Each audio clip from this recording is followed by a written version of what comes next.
안녕하세요. 종교의 문학 최정훈 교수입니다.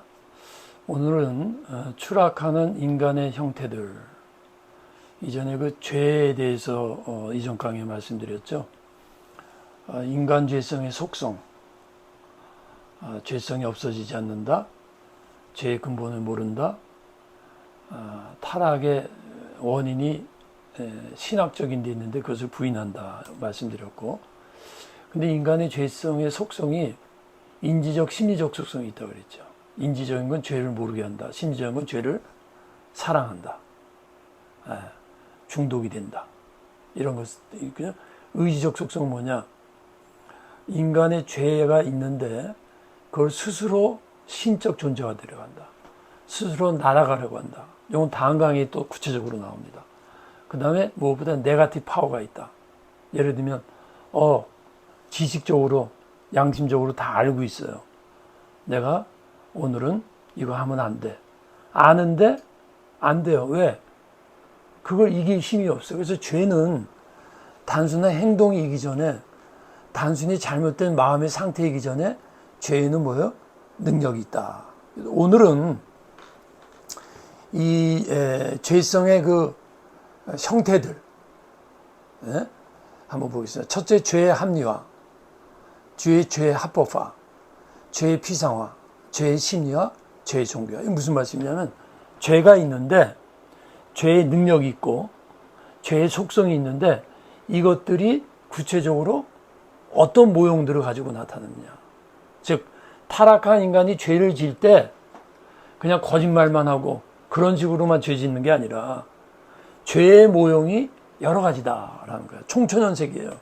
그래서 첫째, 죄의 합리화는 뭐냐면 죄의 정당성을 주장하는 거예요. 내가 이래 잘못했다. 그건 잘못이요. 친구가 이런 말 하더라고요. 요전에 본인이 이제 한국에 와서 이제 감옥에 가서 죄수들을 상대로 이제 설교를 했는데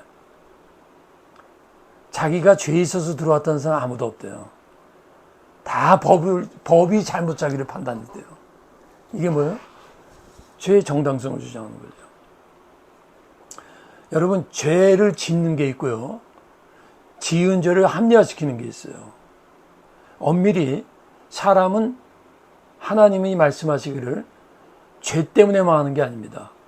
회개하지 않아서 망하는 거예요. 그럼 왜 회개하지 않냐면 죄가 죄인지를 모르는 거예요. 죄가 죄인지를 모르고 또 하나는 죄를 합리화시키는 거예요.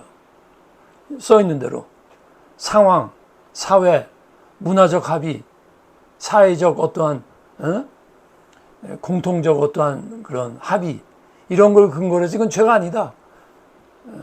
여러분, 오늘날 이런 일이 얼마나 많습니까? 그러니까 처음 이전 강의에 말했지만 하나님과의 관계가 떨어진 그런 상황에서는요, 무지가 와요. 어두움이 와요. 그러면 죄를 합리화시키는 거죠. 상대주의적 윤리, 법, 원리, 기준의 상대화. 다 상대화시키는 거예요. 상대화시키니까 죄를 합리화시키는 거죠. 결국은 죄가 없어지는 거죠. 그래서 죄의 합리성과 죄의 합리화의 차이점이 뭐냐? 상황적 윤리가 있고 상대주의적 윤리. 상대주의적 윤리는 뭐냐면 모든 것이 상대적이기 때문에 엄밀하면서 죄나 잘못이나 진리라는 기준이 없어요. 그 상대주의가 돼버린 거예요. 그건 그냥 죄도 결국은 없다는 거예요. 상황적이라는 것은 어떤 상황에 보고 죄에 대해서나 이런 것을 말 그대로 상황에 의해서 판단하는 거예요. 구약에 보면 하나님께서 도피성을 마련했죠. 도피성은 뭐냐면 불의에 의도 없이, 예를 들면 도끼질을 하다가 갑자기 도끼가 빠지면서 옆에 있는 사람이 맞아서 죽었어. 이 사람은 의도적이 아니란 말이지. 그 상황에서는 그거를 참작해야 되는데 그 죽은 사람의 가족이나 이런 사람들이 그걸 보고 와서 실수로 죽인 그 사람을 피해를 줄 수 있으니까 일단은 도피해라. 도피성, 이런 것들이죠. 자, law or love, law and love. 여기 자세히 보세요. 하나는 law or love. 법이냐 사랑이냐. 여러분 이제도 제가 말씀 교회 목회를 하다 보면요. 교회에서 법대로 합시다라는 말이 나오면요. 이미 문제가 시작된 거예요. 사랑이 있고 은혜가 충만하면요. 법대로 하자는 말이 안 나오게 돼 있어요. 법대로 하자는 말은 이미 잘못을 이제는 법의 근거에서 하자라는 거죠. 자, 역사적 사례인데요. 러시아군에 체포됐다가 우크라이나 포로수 용소에서 잡혔던 볼그마이어라는 독일 여성의 갈등이 있었어요. 이 2차 대전으로 다 가족이 헤어졌는데 들려온 소식은 남편과 나머지 자녀들이 다 만났는데 오직 자기만 만나지 못한 거예요. 그런데 이제 그 포로수 용소의 석방의 조건이 중병에 걸리거나 임신한 경우는 석방이 된다는 거예요. 이 볼그마에서 평소에 자기와 잘 이렇게 지내던 간수에게 이 사정을 말을 해서 임신을 하게 됐어요. 그리고 결국은 성공했고 아이를 낳았고 가족부에 들어와서 그 아이를 잘 키우고 가족들이 제외해서 잘 살아요. 이거는 여러분 인터넷 들어가셔가지고 찍으면 나와요. 근데 중요한 거는 그녀의 임신이 합리적인가 합리화인가, 간음인가 아니면 정당한 행위인가. 여러분이 한번 생각해 보세요. 20세기 후반부터 전통적 철학적 윤리관 중심에서 현대사회의 다양한 상황의 윤리적 과제에 도전을 받아요. 그러니까 딱 법적으로 이건 죄야, 이건 아니야 딱 판결하는 흑백 논리가 아니라 이 사회가 너무나 다양하기 때문에 윤리적 과제에 도전을 받는다라는 거죠. 그래서 20세기 후반부터 페미니즘이라든가 인종 문제가 환경 이런 것이 많이 이제 그래서 현대교회의 고민은 뭡니까? 이 시대가 이제 글로벌 시대가 다원화됐을 때 윤리 문제에 대해서도 특별히 이 부모님들이 자녀를 이제 교육할 적에도 이제는 너무나 상황이 다양하기 때문에 다원적 문화상에서의 윤리의 모델이 뭔가를 우리가 고민해야 됩니다. 에딘버러 맨체스터에서 수많은 목사들이 전문적인 지식을 가지고 이제 많이 카디프 같은 데서 이제 윤리 문제를 해결하고 있죠. 윤리적 관심의 초점을 의도적으로 하나님의 뜻을 행하는 것과 관련되어 있는 역설적 절제와 생동성에 집중한다. 실제로 하나님의 뜻을 행하고자 하는 것의 윤리적 의미와 내용을 보여주는 것은 기독교 윤리의 코인의 상황과 특성이다 라는 거죠. 그 다음 인간적 형태들 죄 합리화에서 처음에 이거 보여줬고 이제 두 번째 죄의 합리화가 있고 죄의 합법화가 있어요. 비슷한데 약간 달라요. 합법화는 뭡니까? 학문적 사상이나 이론 교육을 통해 잘못된 것을 합법화시키고 일반화시키고 체계화시키는 거예요. 통성회 합법화하는 거. 그렇죠? 일반 학교에서 무신론적 진화론 교육 일반화시키는 거예요. 무신론적 진화론은 가리키는데 창조론 교육은 반대예요. 이게 다 죄를 합법화시키는 거야. 죄를 합리화시키는 것이 개인적일 수 있지만 그거를 합법화시키면 어떻게 되죠?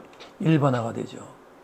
오늘날 지금 이게 자 포스트 모던적 상대주의 해체주의 일반화 무슨 말입니까? 상대주의 해체주의를 개인적으로만 있는 게 아니라 이제는 일반화됐어. 그리고 포스트 모던 상대주의에 대해서 말을 할 때 반박을 못해. 여러분 정치적 거짓 이념에 세뇌시키는 거 당연하죠. 이 사람이 이제 괴벨스라는 여러분 유명한 히틀러 나치즘에 있어서 히틀러를 신격화시키고 국민들을 나치즘에 세뇌화시키고 나치즘을 정당화시키고 유대인 학살을 계획하고 여러분 이렇게 드라마 같은 데나 영화 같은 데 보면 히틀러를 촬영한 걸 딱 밑에서만 하죠. 어두운 배경에서 하죠. 굉장히 영웅적으로 하죠. 이 사람이 다 계획한 거예요. 영화, 신문, 대중연설 이게 뭐예요? 거짓 이념에 합법화거든. 거짓 이념을 어떻게 해요? 그 다음에는 합법화하는 거로 약해. 왜? 합법화 시켜도 속으로는 반대하는 사람이니까 세뇌화 시켜. 이게 북한의 어린아이들 세뇌화 시키는 거지. 이게 죄의 모습이에요. 오늘날 죄의 모습이라고. 제가 왜 이 말을 드리냐면 이것에 대항해서 기독교인들이, 여러분 이때 독일 국민들이요 60% 이상이 다 넘어갔어요. 60, 70%가 소수의 크리스찬들, 대표적으로 보네포 같은 목사님들이, 칼바르트 같은 사람들이 이제 여기에 반기를 들었죠. 그 다음에 죄의식의 피상화가 있어요. 죄의 근원 부인, 무관심. 이게 무슨 말씀이냐면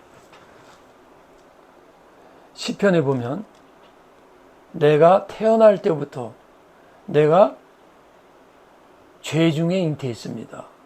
모태에서부터 죄입니다. 이전 강의 때 제가 뭐라 했죠? 죄는 뭐가 있다? DNA다. 선천적이다. 그러니까 우리가 많이 들어보셨죠? 죄인이기 때문에 죄를 짓는 거예요. 근데 죄인이기 때문에 죄를 짓는다고 생각을 하면 죄가 뭔지를 아는 사람이에요. 그런데 그게 아니고 내가 어쩌다 실수로 죄를 졌다 이런 사람들은요, 자기가 법대로 살면 도덕적인 법에 의해서는 죄를 안 짓고 산다고 생각해요. 이건 뭐냐면 죄의 본질을 몰라요. 그건 뭐예요? 죄를 표면적으로만 보는 거죠. 죄를 피상화시키는 거예요. 무슨 말씀이냐? 도덕적, 사회적, 심리적 죄의 개념화. 즉 도덕적이고 사회적이고 심리적인 죄만 죄라는 거야. 즉 죄의 본질, 이전에 강의했듯이 죄라는 것은 하나님과의 관계에서 단절됐다는 그런 개념이 없으니까 또 그런 개념을 부인을 해요. 그건 당신들 기독교인들만 그렇게 믿는다는 거지. 그러나 성경은 죄의 근원, 본질을 말을 하는데 그거를 부정하는 거예요. 이게 뭐야? 죄의식의 피상화야. 여러분, 인간의식에 여러 종류가 있습니다.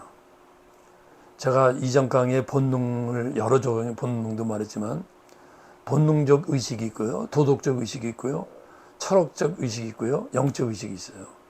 프로이드는 크게 원자, 초자, 자 이렇게 했고, 켄 윌버라고 제가 이전에 한번 강의했는데 인간의식의 여러 종류를 이렇게 보죠. 그런데 제가 왜 이걸 좀 잠깐 소개하냐면 우리가 죄의식이라고 하는 것은 영적 의식이에요. 영적 의식. 다시 말하면 철학적이고 도덕적이고 본능적 의식을 가지고서는 죄의식이 없거나 죄의식을 피상적으로 봐요. 이렇게 본단 말이야. 도덕적, 사회적으로만 본단 말이지. 심리적으로만 봐요, 죄를. 죄의 본질, 신학적인 걸 모르면, 다시 말하면 인간의 여러 의식이 있는데 영적인, 성령에 대한 영적 의식이 없으면 죄의 본질을 몰라요. 도덕이나 양심이나 사회적 차원에서만 죄를 이해하니까 피상적으로 죄를 이해한다는 거예요. 이해가 되시죠? 네. 그러니까 프로이드 같은 사람도 죄라는 것을 이런 자아의 관점에서만 죄를 보는 거예요. 켄 윌버는 여러 개. 그래서 꽁트, 이 사람은 인간의식의 단계를 이렇게 말해. 신학적 영역, 가상적 영역이라는 거야. 가상이라는 거야. 다시 말하면 뭐예요? 신학적 영역은 실체가 아니라는 거예요. 형이상학적 영역, 추상적 영역이에요. 이거는 추상이라는 거는 가상보다는 조금 추상적이지만 인정할 수 있어요. 과학적 영역은 뭐야? 실증적 영역이야. 검증하는 영역이야. 근데 인간의식이 신학적 의식과 형이상학적 의식과 과학적 의식이 있는데 이 꽁트는 신학적인 거는 부인하는 거예요. 그건 뭐예요? 기독교에서 하는 죄를 부인하는 거지. 그래서 신학적 상태가, 가상적 상태는 고대로부터 13세기까지인데 신부와 무사가 지배했고, 형이상학적 상태는 14세기, 18세기인데 철학자와 법률가가 지배했고, 과학적 상태는 계몽주의 이후죠. 실증적 상태인데 불란서 혁명이 산업적 혁명, 과학자가 산업가가 지배하는데 이분은 세 번째만 인정해요. 예수님께서 회개하라 말씀할 때 메타노이아 이렇게 말을 해요. 메타는 뭐예요? 메타는 비욘드, 노예하는 의식의 비욘드, 그게 회개인데 진정한 회개는 일반 의식 갖고는 못해요, 여러분. 여러분, 제가 지금 말하는 거 굉장히 잘 들으시면 이게 어떻게 이어진가 아주 여기서 딱 결정이 되는 거예요. 무슨 말이냐? 자, 다시 보여요. 인간의 의식이 육체적, 토독적, 철학적 의식만 갖고 있으면, 그리고 과학적 상태만 인정하면 회개할 때 어떻게 됩니까? 어떻게 될까요? 자기가 알고 있는 도덕적, 자기가 알고 있는 과학적, 사회적 법안에서만 잘못을 회개하게 돼. 근데 예수님 말한 건 그게 아니에요. 밑에 일반 의식, 도덕적, 사회적 의식을 넘어서서 영적으로 의식이 바뀌는 게 회개라는 거야.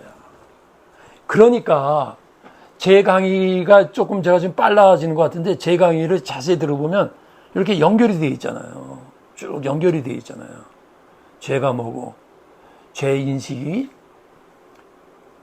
죄의 속성이 죄 인식을 가리우게 하고, 좋아하게 하고, 죄의 능력이 있는데 파괴적 능력이고, 그렇게 쭉 오다 보니까 죄 짓는 형태가 여러 가지인데, 그 중에 피상적으로 생각하면 도덕적, 사회적 차원에서 끝나고 말면 예수님 말하는 진정한 회개. 보세요.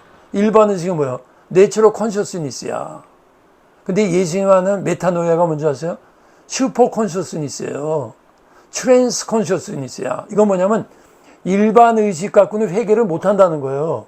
일반 의식 갖고 말하는 건 회개가 아니고 일반적인 사회법이나 도덕법에서 잘못을, 그것도 죄지만 근본적인 죄의식이 아니기 때문에 슈퍼 트랜스 컨셔스니스가 일어날 수 없다라는 거예요. 이거 정확하게 이런 거를 이렇게 제가 써놨죠.